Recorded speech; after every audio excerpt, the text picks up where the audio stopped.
Il était une fois, il y a très longtemps, un homme choisi par Allah pour porter un message de vérité et de lumière. Cet homme s'appelait Ibrahim, paix sur lui.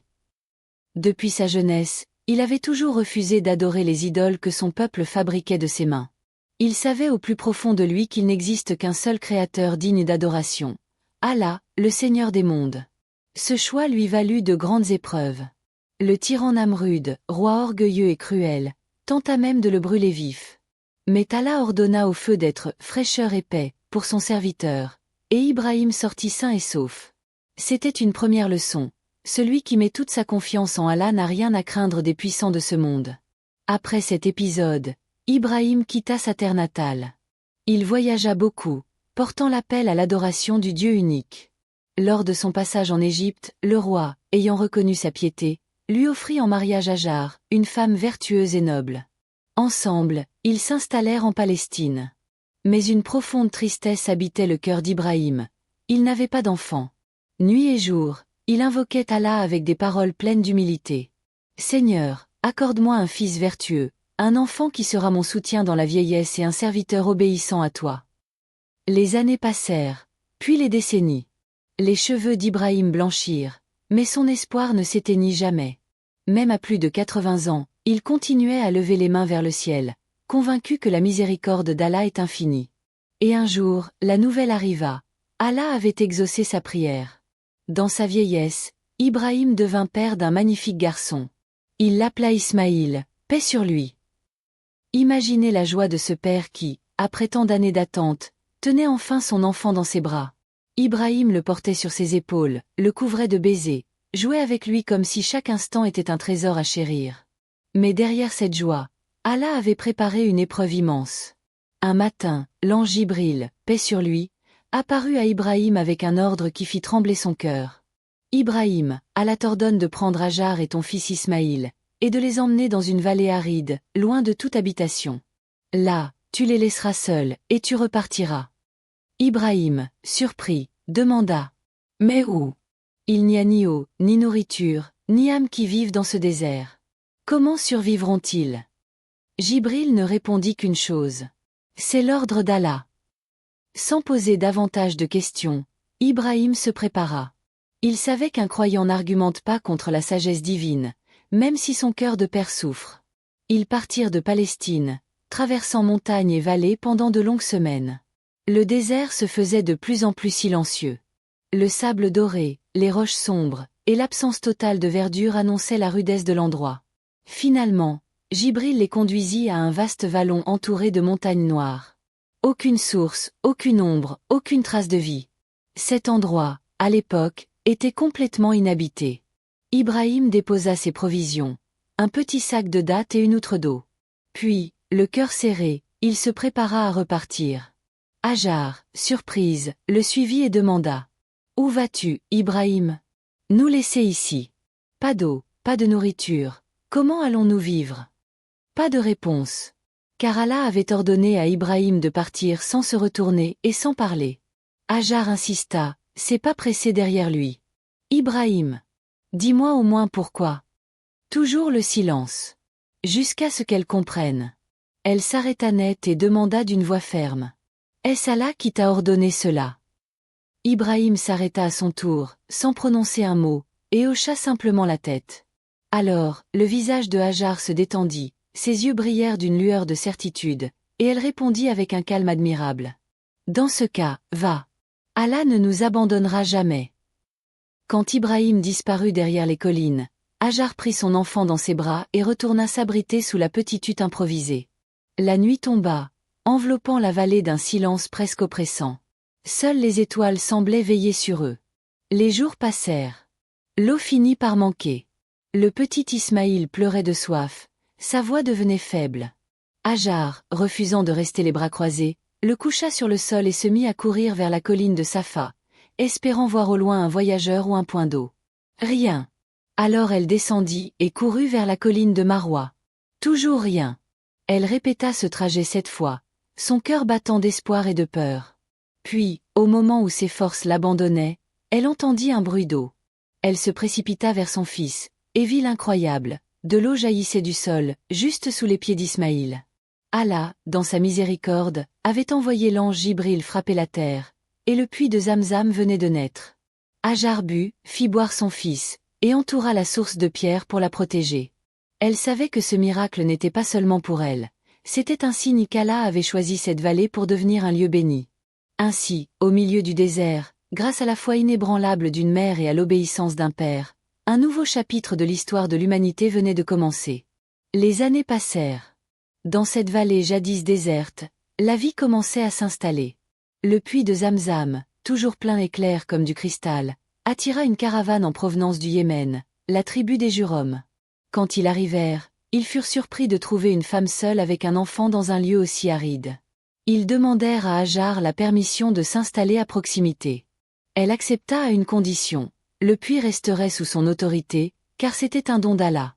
Les hommes de Jurhom acceptèrent, et très vite, des tentes s'élevèrent autour de la source.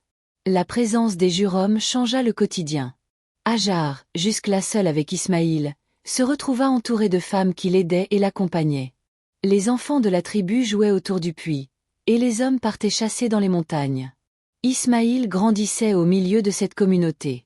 Fort et vif, il apprit à tirer à l'arc, à monter les chameaux, et à parcourir le désert sans se perdre. Il parlait désormais la langue des Jurhom avec aisance, et tous l'appréciaient pour sa droiture et son intelligence. Pendant ce temps, loin de là, Ibrahim continuait à vivre en Palestine. Son cœur restait attaché à son fils et à Hajar. Mais Allah, dans sa sagesse, ne lui permettait de les visiter que rarement.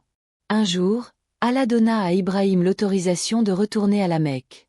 Après un long voyage, il arriva aux abords de la vallée. Son cœur battait fort à l'idée de revoir son fils.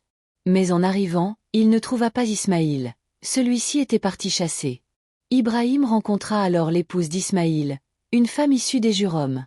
Il lui demanda des nouvelles de la maison et de la vie. Elle répondit avec un ton amer: « Nous vivons dans la misère. Rien ne va. La nourriture manque, l'eau est difficile à gérer, et la vie ici est dure. » Ibrahim lui conseilla alors, avec douceur mais fermeté: « Quand ton mari rentrera, transmets-lui mon salut, et dis-lui de changer le seuil de sa porte. » La femme ne comprit pas vraiment, mais elle transmit le message à Ismaïl. Celui-ci, devinant que « le seuil de la porte » signifiait sa propre épouse, comprit que son père lui conseillait de choisir une femme plus reconnaissante. Il suivit ce conseil et se remaria avec une autre femme vertueuse. Des années plus tard, Ibrahim revint à la Mecque. Cette fois, il trouva la nouvelle épouse d'Ismaïl, une femme pieuse et souriante. À ses questions, elle répondit avec gratitude: « Alhamdoulilah, nous avons tout ce dont nous avons besoin. L'eau de Zamzam nous suffit, les voisins sont bons, et la vie est paisible. » Ibrahim comprit que cette femme était une bénédiction pour son fils. Avant de repartir, il lui laissa un message. Dis à Ismaïl de garder le seuil de sa porte. Quand Ismaïl entendit ces paroles, il sut que son père approuvait ce mariage. Un jour, alors qu'Ismaïl était adulte et fort, Ibrahim revint encore. Cette fois, il trouva son fils occupé à tailler des flèches sous un grand arbre. Les retrouvailles furent remplies de chaleur. Père et fils se prirent dans les bras, les larmes coulant sur leurs joues. Ibrahim lui annonça alors: « Mon fils, Allah m'a ordonné une mission. Qu'il te commande ce qu'il veut, père, et je serai avec toi. » Et là, Ibrahim expliqua que cette mission était de reconstruire la maison sacrée, la Kaaba. Ensemble, père et fils se mirent à travailler. Ils posèrent des pierres, les unes sur les autres, en suivant les fondations établies par Adam, paix sur lui. Ibrahim transportait les pierres, et Ismaïl les plaçait, montant sur une grande pierre qui devint plus tard la Maqam Ibrahim. Tout au long de la construction, il répétait cette invocation: « Seigneur, accepte de nous cela, car tu es celui qui entend tout et qui sait tout. » La Kaaba s'éleva au milieu du désert, et Allah ordonna à Ibrahim d'appeler l'humanité entière au pèlerinage. « Ô homme! Allah vous appelle à venir ici pour l'adorer. » Et même si les vallées étaient vides, Allah fit parvenir cet appel à travers les générations, jusqu'à aujourd'hui. La vie à la Mecque s'ancra autour de cette maison bénie. Mais dans le cœur d'Ibrahim, une autre épreuve se préparait, une épreuve qui allait demander plus que des mains fortes, un cœur prêt à tout donner pour Allah. Les années passèrent encore. Ismaïl était devenu un jeune homme fort, obéissant et pieux, toujours prêt à servir son père et à suivre la voie d'Allah. Ibrahim, lui, avait vieilli, mais son amour pour son fils ne s'était jamais atténué. Chaque rencontre entre eux était un moment rare et précieux, rempli de chaleur et de respect.